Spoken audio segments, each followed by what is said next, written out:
تبارك الذي نزل الفرقان على عبده ليكون للعالمين نذيرا.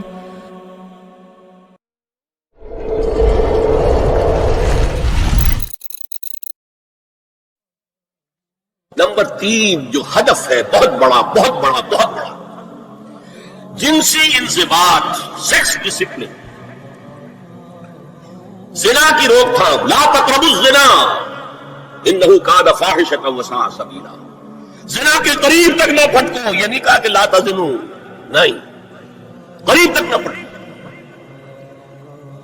جیسے کہ یہ فیصلہ آباد کا ہمارا گول چکر ہے اور 8 بازار آ رہے ہیں. اب تو سرکاری پروگرام یہ ہے کہ اس گول چکر تک، چوک تک کوئی بھی جلوس نہ پہنچے، تو 8 بازاروں کو بند کرو گے نا. لہذا دور دور تک اللہ تعالیٰ نے وہ حدیں لگا دی ہیں کہ زنا کی ترغیب نہ ہو، زنا کے راستے جو ہے وہ مسدود ہو جائیں. اور زنا کے بارے میں اب دیکھیے، یہ اس دور کی انٹلیکچوئل خیانت، ڈس آنیسٹی کا سب سے بڑا معاملہ ہے. جدید نفسیات کا بابا آدم مانا جاتا ہے فرائڈ، اور فرائڈ کے نزدیک انسان کے محرکات عمل میں سب سے زیادہ طاقتور، سب سے زیادہ پوٹنٹ سیکس ہے. مارکس نے قرار دیا پیٹ کو معاشی ضرورت، فرائڈ نے کہا نہیں، سیکس ہے اصل شے، اصل محرک انسان میں. یہاں تک کہتا ہے ایڈیپس کمپلیکس، باپ اگر محبت بھری نگاہ سے بیٹی کو دیکھ رہا ہے تو یہ بھی سیکس ہے، اور ماں اگر بیٹے سے محبت کر رہی ہے تو یہ بھی سیکس ہے. انا للہ و انا الیہ راجعون. ان کمبختوں کا اصل یہ معاملہ ہے کہ ایک شے پر نگاہ جم گئی تو سب کچھ اسی کے گرد گھما دیا. مطلب بات غلط نہیں ہے. Sexual motive one of the most important motives, no doubt about. اگر یہ نہ ہو، اگر عورت میں مرد کے لیے اٹریکشن نہ ہو، اگر عورت کو مرد کی احتیاج نہ ہو تو تمدن ختم ہو جائے. کون شادی کا کرکٹ مول لے گا؟ ایک پیٹ پالنا اور ہے، خاندان کی ذمہ داری اور ہو جائے گی. اس قدر زبردست جو ہے یہ موٹیویشن کے اندر سے جذبہ ہے اور اٹریکشن ہے شدید.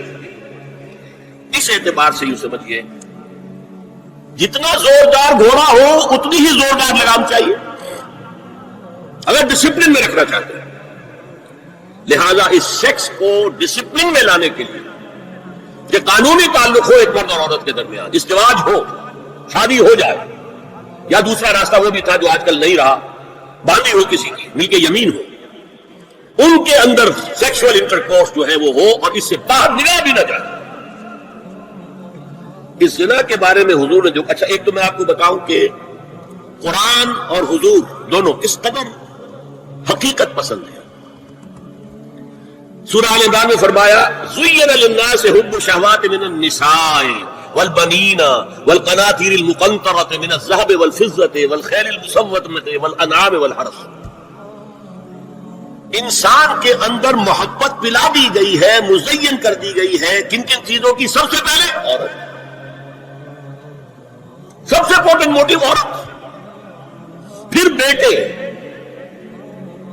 پھر ڈھیروں مال، سونا چاندی، اعلیٰ گھوڑے، نشان زدہ، اور مال مویشی اور کھیتی، لیکن سب سے پہلے عورت.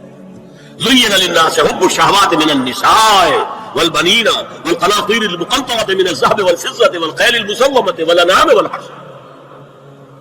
اسی طرح دیکھیے حضور صلی اللہ علیہ وسلم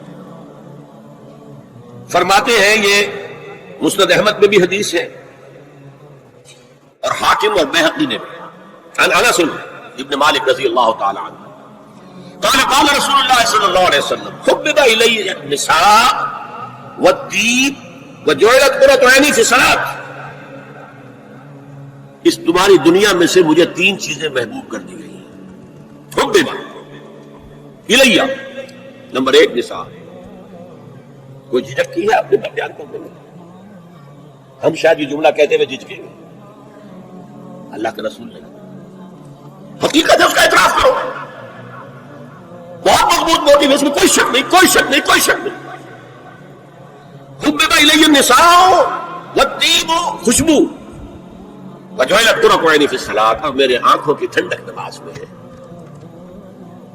اسی طرح خود قرآن میں سورہ احزاب میں جب حضور سے کہا گیا کہ اب بس جتنی شادیاں ہو چکی تھیں آپ نے کر لی ہے، اب آئندہ نہ کیجیے، وہاں بھی صاف الفاظ آئے ہیں، اللہ کو بھی واللہ لا یستحیی من الحق، اللہ کو حق بات کہنے میں کوئی حیا یا کوئی جھجک نہیں ہے۔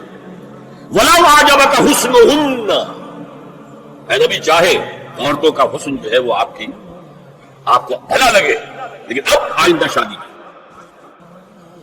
یہ میں تائید کر رہا ہوں فرائض کی، اس گدھے نے جو آگے تک پہنچا دیا ہے معاملہ وہ ہے غلط، بنیادی بات صحیح ہے، قرآن مجید کے مطابق ہے کہ سیکس موٹیو بہت سخت ہے، بہت زوردار ہے۔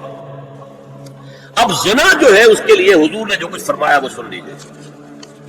عن ابن عباس قال ما رأيت شيئا اشبه باللمم مما قال ابو هريرة عن النبي صلی اللہ علیہ وسلم، حضور کی حدیث ہے، ان اللہ كتب على ابن آدم حظه من الزنا ادرک ذلك لا محالہ، اللہ تعالیٰ نے ہر انسان کا زنا میں ایک حصہ لکھ دیا ہے جو اس کو پہنچ کر رہے گا۔ فزنا العین النظر، آنکھوں کا زنا ہے نامحرم عورت کو دیکھنا، یہ بھی زنا ہے۔ اگر زنا کو روکنا ہے تو یہاں پر بھی قدغن لگے گی۔ ایک جگہ آیا ہے حدیث میں النظر سہم، یہ تیر ہے، یہ نظر جو ہے نگاہوں کے تیر، یہ تو آپ شاعری کے اندر بھی اور گانوں کے اندر بھی نگاہوں کے تیر سنتے ہیں کہ نہیں سنتے؟ النظر سہم، یہ تیر ہے۔ وزن اللسان النطق یا منطق، زبان کا زنا ہے کسی عورت سے گفتگو کر کے چٹخارے لینا۔ عورت کی آواز میں بھی ایک لوچ ہے، حسن ہے، اللہ تعالیٰ نے اسے سراپا ایسا بنایا ہے کہ مرد کے لیے اس کی ہر شے کے اندر اٹریکشن ہو، اس کی آواز میں اٹریکشن ہے۔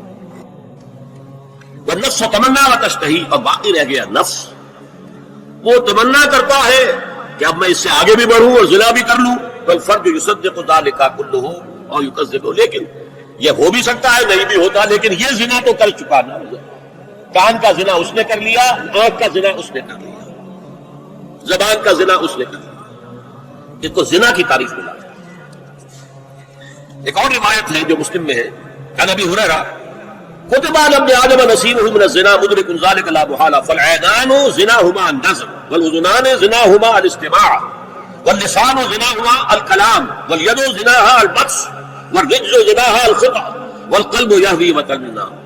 یہ زبان کا بھی زنا ہو رہا ہے، کان کا بھی زنا ہو رہا ہے، ہاتھ کا بھی ہو رہا ہے، کہیں لمس کیا ہے عورت کے جسم کو، ہاتھ ملایا ہے اس سے، اور چل کر کہیں جا رہا ہے دیکھنے کے لیے، یہ پاؤں کا زنا ہو رہا ہے۔ یہ ہے زنا کی شکلیں جو محمد رسول اللہ صلی اللہ علیہ وسلم نے بیان کی۔ تو زنا کا روک تھام، زنا کی جو ہمارے معاشرتی اہداف کے اندر بہت اہم ہے، بہت اہم ہے، بہت اہم، ورنہ معاشرہ ٹوٹ پھوٹ کا شکار ہو جائے۔ میاں بیوی میں اعتماد نہیں ہے، بے اعتمادی کی فضا میں اولاد جو پلے گی اس کی منفی نفسیات ہوں گی، کبھی مثبت نفسیات نہیں ہو سکتا۔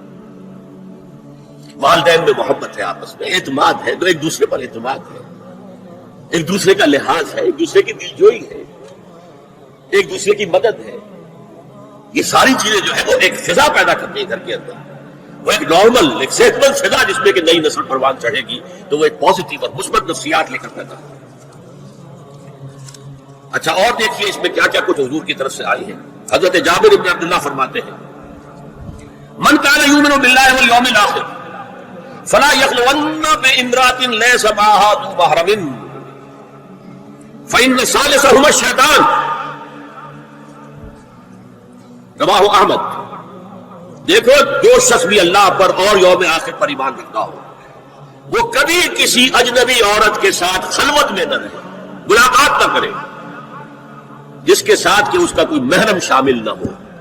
کوئی عورت آئی ہے آپ سے مسئلہ پوچھنے کے لیے، اس کا باپ، اس کا بیٹا، اس کا بھائی، اس کا شوہر ساتھ ہونا چاہیے، اکیلے نہیں، اس لیے کہ ثالثہما الشیطان۔ جہاں یہ ایک مرد اور ایک عورت جو ایک دوسرے کے لیے نامحرم ہے جب ملیں گے تیسرا وہاں شیطان موجود ہے۔ اسی طرح حضرت ابن عباس کی روایت ہے لا یخلون رجل بامرأة الا ومعها ذو محرم ولا تسافر المرأة الا مع ذی محرم۔ کوئی مرد کسی عورت کے ساتھ خلوت میں نہ ہو، اکیلے نہ ہو، مگر یہ کہ اس عورت کے ساتھ اس کا محرم موجود ہو، اور کوئی عورت سفر نہ کرے جب تک کہ اس کے ساتھ محرم موجود ہو۔